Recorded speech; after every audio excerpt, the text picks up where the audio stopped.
Greetings, this is Classic Games Redefined. My name's Rich, and we're looking at another Universal Mutator. This is an incredibly common one, and that's why you have chess and checkers here.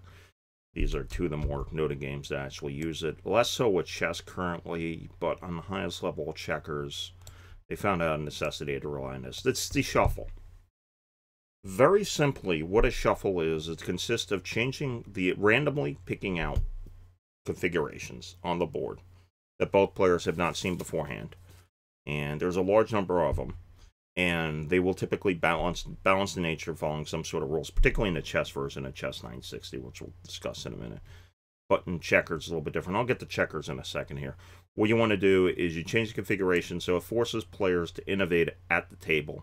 The theory of using a shuffle is you're going to have such a large number of positions, it prevents preparation of opening book. That was a reasoning Bobby Fischer in Chess 960, or Fischer Random Chess, did.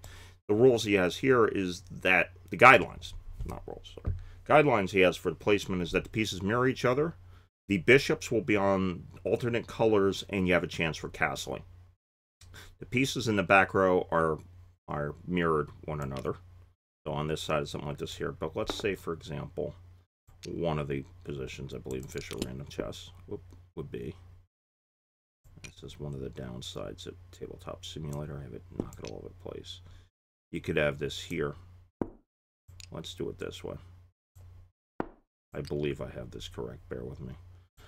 And it allows you to castle. Castle this way and that way. And then in the other side, these pieces would flip and mirror that. So you'd see a mirror image. All the games of the gift series... I believe you have Tsar as an example. There's just the pieces are randomized and put out. Some of them typically in chess that maintain harmony, they mirror each other. What's done on one side is done on the other one. Yeah, with checkers, on the other hand, on the highest levels, you don't necessarily have that. What they do here is there's two different things that they're playing now. One's more recent than the other one. The first thing it was resorted to prevent the opening book from getting stale is the first three moves would be randomly determined in the game. Pieces move forward, etc.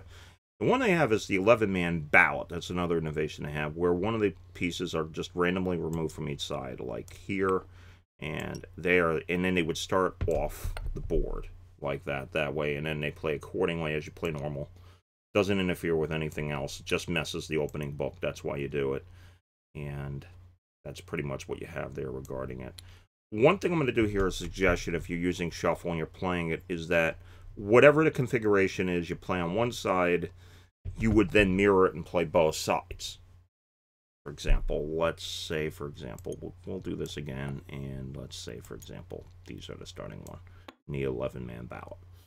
Then what you do is that's the starting position you play, then the players would switch sides and play that both and measure it accordingly. For the sake of fairness, that's why I'd recommend it. So anyhow, this isn't a big deal.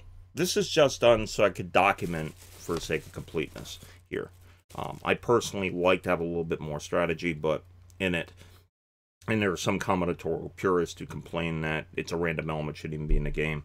But really, it's just a way to mix the openings up so that you limit, so that you tackle and try to prevent preparation of opening book, which is particularly what happens with chess, for example. So anyhow, let me do the following. Just on a closing note, let's do the following. Move this over like that. And we'll put this in here like that. Oh, no, sorry. My mistake. We move the rook in here like that. That's, I believe, one of the positions from Fischer Random Chess. But you do it that way. You can do totally random, where everything's shuffled around. You could add less restrictions. You could have, like, the bishops on the same color, etc., whatever else you're going to do. So anyhow, for the sake of completeness, that's why I was doing the shuffle. I was playing around with Chess 960, and I recently, through an Android app I downloaded. So I figured I'd go over it. So anyhow, not a big deal.